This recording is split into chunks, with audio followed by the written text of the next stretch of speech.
네, 안녕하세요. 저는 법무법인 도우화산 서울사무소의 대표 변호사 윤호근 변호사입니다. 네, 오늘은 가맹사업법 제12조 불공정 거래 행위 금지 중에서 구속조건부 거래에 대해서 알아보도록 하겠습니다. 네, 12조 1항 제2호 보시면은요, 가맹본부는 각호의 행위를 못하게 되어 있는데요. 2호가 뭐라고 되어 있냐면요, 가맹점 사업자가 취급하는 상품 또는 용역의 가격, 거래 상대방 거래 지역이나 가맹점 사업자의 사업 활동을 부당하게 구속하고 제한하는 행위 못한다는 거죠. 어떤 유형이 있냐면요, 가격 구속하면 안 되고요.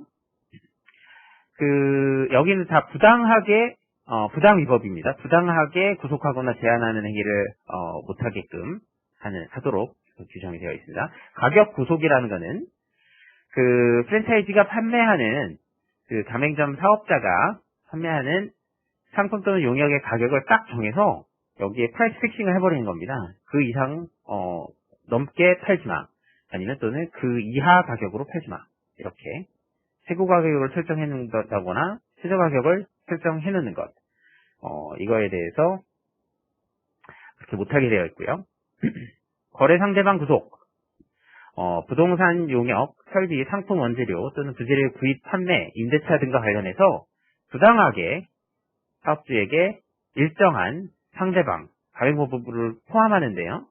나랑만 해라, 나로부터만 원재료를 사라, 아니면 내가 찍어주는 이분이랑만 원재료 거래를 하세요. 아니면 내가 찍어주는 이분이랑만 설비를 하세요. 이렇게 못하게 돼 있다는 거예요. 그다음에 세 번째는 상품 또는 용역의 판매 제한입니다. 부당하게 요것만 사세요, 요것만 파세요, 그죠? 가맹점 사업자한테 요거 딱 지정된 상품 또는 용역만 판매하도록 하는 거를 못하게 되어 있는 거고요. 좀 이상하게 보일 수도 있지만 전체적인 퀄리티 차원이나 이런 거에서는 하나만 판다거나 지정된 상품 용역만 판매하도록 하는 게 맞는 것 같은데, 어떻게 이걸 금지하냐면요, 부당하게 이런 짓을 할 때만 금지된다, 이렇게 생각하면 되시고요. 영업지역 준수강제, 기타 영업활동 제한은 뒤에서 알아보도록 하겠습니다. 네, 구속조건부 거래 중에서 예외적으로 이제 허용되는 경우가 있습니다.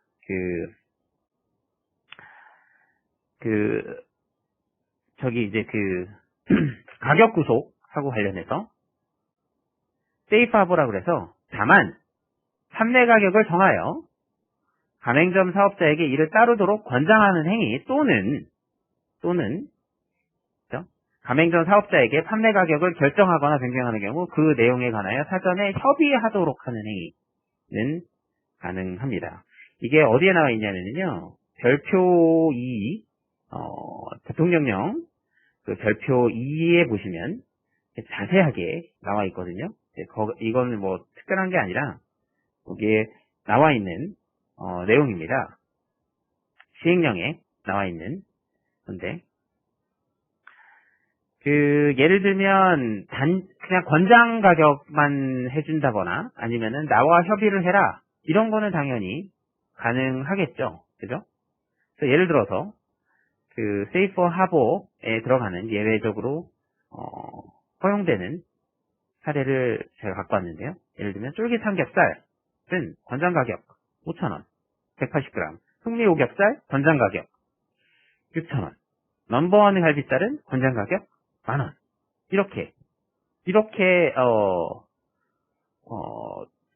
가맹점주들에게 이렇게 파세요는 건 어떠실까요 하는 권장 가격이죠. 이걸 막 강제를 하거나 그렇게는 안 되지만 권장 가격은 된다.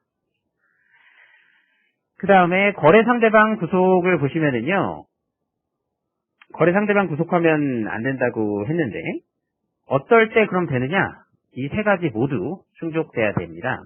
그래서 가격 구속에는 또는이었는데 여기서는 1, 2, 3이 모두 예외로 인정 사유로 받기 위해선 세 개가 모두 되는 경우만 된다. 그렇죠? 어떤 경우가 있냐면 부동산 용역 설비, 상품 원재료 또는 부재료가 가맹사업을 경영하는데 필수적 객관적으로 인정될 것, 그리고 상표권 보호 위해서 동일성 유지하기 어렵다는 사실이 객관적으로 인정될 것, 그리고 미리 정보공개서 통해서 해당 사실을 가맹점 사업자에게 알리고 가맹사업자와 계약을 체결했을 것이라는 예외사항이 있습니다. 그래서 실무상으로도요, 이제 가맹점주들 디자인들이 모두 다 비슷하죠. 그죠? 예를 들어서 내가 가맹점을 가봤어요. 예를 들면 CU를 가봤다고 합시다. CU 다 비슷하게 되어 있죠. 베스킨라빈스 같습니다. 다 비슷한 모양으로 되어 있죠. 설비 이런 거 모두 디자인 이런 거를 동일한 인테리어 업체에서 하기 때문입니다. 근데 이런 것을 할 때 과연 A라는 인테리어 업자만 그것을 정확하게 구현을 해낼 수 있을까요? 아니죠. 그래서 실무적으로는 어떻게 하냐면 얘네한테 가맹점주들한테 한 두세 개 정도 여기 설비업자들한테 하면 좋겠다라고 하고, 만일 가맹점 사업자가 다른 시설업체를 쓰겠다 하면 도면을 보내달라. 그리고 도면을 보내고 디자인팀에서 컨스트럭션 팀에서 그걸 어프로발을 해주면 가맹본부에 그것은 너가 해도 좋다. 너가 원하는 시설업자한테 베스킨라빈스의 디자인을 하세요. 단지 내가 그걸 어프로발만 해주겠다. 이렇게 하는 거는 가능하다는 겁니다. 그렇죠? 그래서 거래 상대방 구속하고 관련해서 사안을 보시면은요, 닭강정 메뉴로 하는 닭강정 메뉴를 하는 가맹 브랜드였는데요. 가맹본부가 가맹점 사업자들한테 필수 물품 구입을 강제를 해서 이것에 대해서 공정거래위원회가 시장명령과 함께 과징금을 부과한 사안입니다. 그래서 이제 이런 데였어요. 이런 데에서 거래 상대방을 구속을 해서 내가 딱 지정하는 업체한테서만 사라. 이런 거였는데요. 그럼 끌 온도계 등 41개 주방지기의 물품에 대해서 구입 강제를 한 거에 대해서 어떻게 피시민 또는 피시민이 지정한 사업자로부터만 끌 온도계를 사세요가 될까요? 이것은 구속조건부 거래행위라고 봐서 불공정 거래행위를 구성한다고 판단했습니다. 왜냐하면 끌 온도계는요, 사실 내가 사고 싶은 데서 사도 되는 거예요. 가맹점주들 입장에선 반드시 끌 온도계를 가맹본부가 지정해주는 사업자로부터만 할 필요는 없다는 거거든요. 그게 어떤 맛에 결정적인 영향을 미치는 것도 아니고요. 반드시 필요성이 없다는 거죠. 그래서 이거는 구속조건부 거래행위다.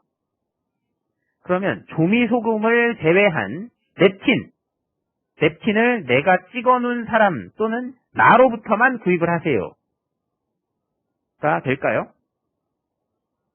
냅킨 이런 거는 똑같이 아까 끌이나 온도계처럼 반드시 이것을 어떤 가맹사업의 통일적 이미지에 큰 영향을 주지 않는 점, 그리고 이것이 어떤 브랜드 이미지에 큰 타격을 준다. 나로부터 안 사면 내 이미지가 깨진다. 이런 게 아니거든요. 그래서 이것도 구속조건부 거래행위에 해당한다. 그런 짓 하지 마라. 라고 된 거고요. 단, 조미소금 및 생맥주 구입 강제를 한 거. 어떻게 됩니까? 이거는 구속조건부 거래행위가 아닙니다. 그래서 조미소금을 여기 가서 내가 원하는 조미소금을 쓰겠습니다. 라고 하면 안 된다는 거죠. 왜냐하면 여러 개 닭튀김을 할 때 이 업체의 1호점 아니면 1원점, 서초점 갔는데 맛이 달라요. 알고 봤더니 조미소금이 달라. 다들 자기들이 원하는 소금만 썼어요. 이렇게 하면은 퀄리티 컨트롤도 안 되고요. 맛의 통일성도 지켜질 수가 없습니다. 프랜차이즈의 기본은요, 내가 어느 지점을 가나 똑같은 맛을 구현을 한다. 내가 여기를 가서 버거킹 가서 먹나, 부산에 있는 버거킹 가서 먹나, 맛이 동일한 것. 그것이 바로 프랜차이즈의 묘미이자 프랜차이즈 하는 이유인데, 조미소금이나 생맥주를 여기 가서 봤더니 다르고 저기 가서 봤더니 다르면 소비자 입장에서는 그 고객 입장에서는 헷갈리겠죠. 이게 뭐야? 어디야? 이거 내가 난 어디지? 난 뭐 하지? 뭐 이렇게 되는 수가 있거든요. 그러니까 이거는 제품마다 특성도 상이하고 그 브랜드의 통일성을 지킬 필요성이 있기 때문에 이것을 나 또는 가맹본부 또는 가맹본부가 지정한 사업자로부터만 조미소금을 써서 조리를 하세요. 그리고 생맥주는 여기서만 쓰세요. 이것은 구속조건부 거래 행위가 아니어서 가능하다라는 거고요. 그래서 냅킨 등 9개 부자재에 끌 41개 주방집기에서는 그런 행동을 해서는 안 되고 별지 기재 문안대로 시장 명령을 받은 날 모든 가맹점 사업자에게 서면 통지하고 그 결과를 공정거래위원회에 보고해라. 굳고 납부하세요. 이렇게 나왔습니다. 이건 한번 보시면 되겠습니다. 그렇죠? 그 다음에 상품 또는 용역의 판매 제한이 있습니다. 그 가맹점 사업자의 상품 또는 용역 판매 제한인데요. 그 가맹점 사업자한테 부당하게 지정된 상품 또는 용역만 판매하도록 하거나 아니면 상대방에 따라 상품 또는 용역의 판매를 제한하는 행위는 해서는 안 되지만 일정 요건이 있으면 그하지 아니하다 해서 일정 요건이 뭐냐면 가맹점 사업자의 상품 또는 용역 판매를 제한하지 않은 경우에 상표권 보호하고 상품 용역의 동일성을 유지하기 어렵다는 사실이 객관적으로 인정되고 미리 가맹점 사업자에게 정보공개서 등을 통해서 알렸을 것 하면 상품 또는 용역의 판매 제한이 가능하다. 그렇죠? 그래서 어떻게 이렇게 하냐면요. FDD에 어떻게 들어가냐면 정보공개서 어떻게 들어가냐면요. 이런 식입니다. 당사의 상표권을 보호하고 상품 또는 용역의 동일성을 유지하기 위해서 귀하는 지정된 상품 또는 용역만 판매하고 자세한 내용은 다음과 같습니다. 쫄깃 삼겹살, 흑미 오겹살, 넘본 갈비살, 왼쪽 이외에는 판매할 수 없습니다. 왜냐하면 어디 가나 이걸 파셔야지 갑자기 막 여기 가서 만약에 낙지를 팔고 있으면 되겠습니까? 우리는 지금 갈비집인데 갈비집 프랜차이즈인데 뭐 구미점에서 갑자기 낙지를 팔겠다 이러면 안 되거든요. 다 죽어요. 다 죽습니다. 프랜차이즈 안에 들어있는 가맹점이 그 하나 때문에 다 죽습니다. 그렇기 때문에 그렇게 하면 안 되고 이럴 때 정보공개서에 이렇게 미리 쓴다. 그래서 위반 시 책임은 구두경고. 처음 만약에 낙지 팔면 뭐 이상한 거 팔면 구두경고. 두 번째는 서명경고. 세 번째는 계약 해지. 이렇게 하고. 그 다음으로는 이제 영업지역 준수 강제입니다. 그래서 영업지역을 준수하도록 조건을 붙이거나 이를 강제해서는 안 됩니다. 영업지역은 언제나 배타적 지역이라고 해서 있기는 있는데 그것을 강제해서는 안 된다는 거죠. 다만 가맹본부가 가맹점 사업자의 영업 거점 지역을 정하거나 산지 판매 책임을 다하고 나서 다른 영업지역, 다른 가맹점 사업주가 하는 다른 사람들의 영업지역에서 판매할 수 있도록 하는 행위 또는 다른 지역에서 판매를 하고자 하는 경우에 그 지역의 가맹점 사업자한테 광고 선전비 등 판촉 비용에 대해서 상당한 일정한 보상금을 지불하도록 하는 행위 등은 가능하다는 건데 그 모든 프랜차이즈 보면은요 독점적 배타적 영업지역이 설정되어 있습니다. 예를 들어서 서초점, 서초 1호점의 경우에는 반경 여기서부터 어느 동네까지는 독자적 배타적 영업지역으로 당신만이 사업을 할 수가 있습니다. 그래야 프랜차이즈를 팔죠. 그죠? 본부 입장에서는. 그리고 가맹점 사업자들이 들어오고요. 그래서 어떤 식으로 되냐면요. 당사는 가맹사업거래 공정화에 관한 법률에 의거해서 가맹사업자의 영업지역을 설정해서 영업계약서에 영업지역을 명시하고 있습니다. 그래서 지도가 딱 붙어요. 당사 및 당사의 계열사는 가맹계약 기간 중에는 정당한 사유 없이 가맹점 사업자의 영업지역 내에 동일한 업종의 직영점, 가맹점을 추가 개설하지 않습니다. 당연하겠죠? 당신이 하고 있는데 갑자기 매출 잘 되네 하면서 영업점 그 본부가 바로 옆에다가 큰 차 한 300-400m 옆에다가 나눠먹기 하려고 직영점을 한다거나 가맹점을 추가로 다른 사람한테 여기 잘 되니까 들어가 보세요 라고 해서 하면 기존의 독자적, 배타적 영업지역 프로텍티드 테리토리라고 하는데 그것이 침해되죠? 그렇게 안 하겠다는 거예요. 그래서 침해되는 걸 뭐라고 한다고 그랬죠? 지난번에 인크로치먼트라고 그랬죠? 그래서 그것을 하지 않습니다. 그죠? 당연하죠? 동일한 업종의 범위 및 동일한 업종에 해당하는 것은 이 표지는 다음과 같습니다. 그래서 가맹본부는 계열사, 그래서 뭐 따봉삼겹살, 계열회사는 대왕오겹살죠. 그래서 그 따봉삼겹살을 하고 있는데 계열회사인 대왕오겹살의 가맹점주가 내가 따봉삼겹살의 서초 지역에서 하고 있을 때 갑자기 대왕오겹살 지점이 들어올 수가 없다는 거죠. 왜냐하면 계열사니까. 이런 짓은 안 한다 이거예요. 영업지역을 설정하는 기준은요, 인구 몇만 명당 한 점포를 하거나, 아니면 점포를 중심으로 반경 몇 킬로미터, 그죠? 이렇게 하거나 하는데요. 영업지역도 사실 설명을 하려면 그것도 1시간도 모자르는 것인데, 영업지역은 또 스페셜 에어리아라고 해서, 반드시 그 백화점이라든가, 공항이라든가 이런 데는, 별도로 운영되고 있습니다. 그래서 영업지역 밖에서 고객에게 상품 또는 용역을 판매하는 데에 따른 제한이죠. 그래서 가맹점 사업자는 가맹본부와 약정한 영업지역을 준수하는데, 영업지역을 벗어나서 다른 가맹점 사업자의 영업지역에 속한 고객에게 영업활동을 하면 가맹본부는 다음과 같은 행위를 할 수 있다는 거예요. 그래서 반드시 이렇게는 안 된다. 만약에 1호점이 2호점 근처 가서 고객을 모집해 온다거나 거기 가서 마케팅을 한다거나 그랬을 때 1호점을 나는 가맹계약을 해지할 것입니다 라고 강제는 못해요. 영업지역 준수 강제 때문에. 그런데 그거는 못하는데 하지는 말라는 거죠. 말이 되게 웃기죠. 왜냐하면 각자의 영업지역을 보호는 해줘야 되니까요. 그렇지만 만약에 내가 하는 것도 아니고 서초점 닭강정 파는 데서 예를 들어서 서초 1점에서 서초 2점, 그러니까 서초 지역이 넓기 때문에 2점에 가서 막 마케팅을 해요. 서초 1점으로 오세요. 그럼 서초 2점 입장에서는 짜증나겠죠. 지난번에 저 아저씨 저런 짓 안 한다고 했는데 왜 우리 상권까지 와가지고 이런 걸 돌릴까? 그래서 막 둘이 싸웁니다. 그래서 가맹본부한테 전화를 하죠. 서초 1점에서요. 막 마케팅하면서 2점까지 넘어와요. 이거 어떻게 하실 겁니까? 가맹본부가 알아서 교통 정리를 해주셔야죠. 그래서 그럼 가맹본부에서 뭐라고 할까요? 서초 1점 그 사장님 왜 그러실까? 알았어요. 우리가 전화 한번 해볼게요. 그렇게 하지 말라고 했는데 하여튼 저희가 죄송한 건 없습니다. 왜냐하면 저희가 서초 1점이 아니거든요. 라고 하겠죠. 그럴 때 가맹본부는 뭘 하냐면요. 두 가맹점 사업자 간의 보상금 지불에 대한 중재안을 제시하거나, 그죠? 가맹점 사업자 영업 지정을 조정 요구가 있을 때는 조사를 하는 행위, 또는 가맹지역을 반복적 침해해서 영업 표지에 심각한 손해를 주는 경우에는 그 행위를 시정을 요구하고 손배 청구를 하는 행위는 할 수 있다는 거죠. 그래서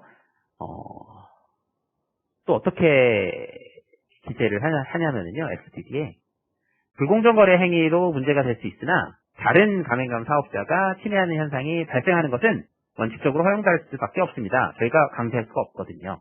따라서 이러한 현상이 발생하는 경우에는 가맹점 사업자 간 분쟁은 민사적으로 해결하세요 라는 걸 반드시 써두어야 하겠습니다. 가맹본부 입장에선.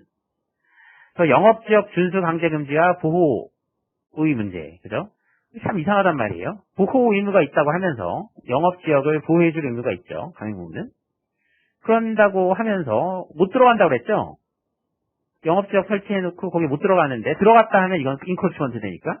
근데 이를 넘어서 가맹본부가 A점주에게 영업지역을 A에서만 팔고 B점주 넘어가서 장사하지 말아라 라고 본부가 가맹점 사업자 A에게 강제하면 이건 불공정거래 행위죠.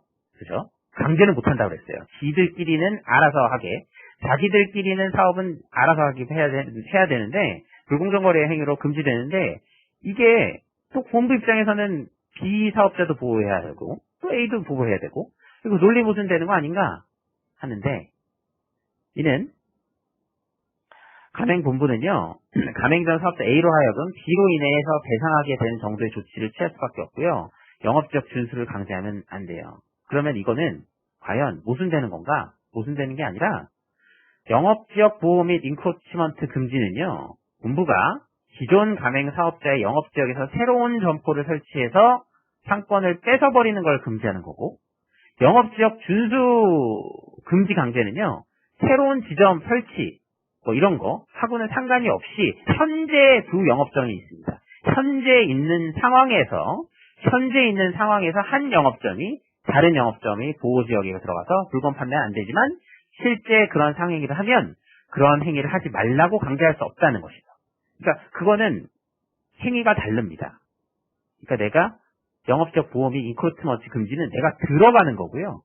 들어가지 말라라는 거고, 여기에 있는 거는 이미 레이아웃을 보고, 지도를 보고 그 상태에서 지들끼리 이렇게 들어가지 말고, 들어갔을 경우에는 조정을 해줄 수는 있지만 이것을 어느 한편을 딱 들어서 강제를 한다거나 계약 해지를 잘라버린다거나 그렇게 해서는 안 된다라는 것이어서 그 둘은 논의의 각도를 완전히 달리하는 것입니다. 예, 혹시 궁금하신 점 있으십니까? 오늘 강의는 여기서 마치기로 하고요. 오늘 월요일인데 좋은 한 주 시작되시기 바랍니다. 언제든지 궁금하신 점이 있으면 법무법인 도우화산 서울사무소 또는 수원사무소 어디에 연락을 하셔든 상관이 없습니다. 그래서 궁금하신 점이 있으면 언제든 전화를 주시기 바랍니다. 감사합니다.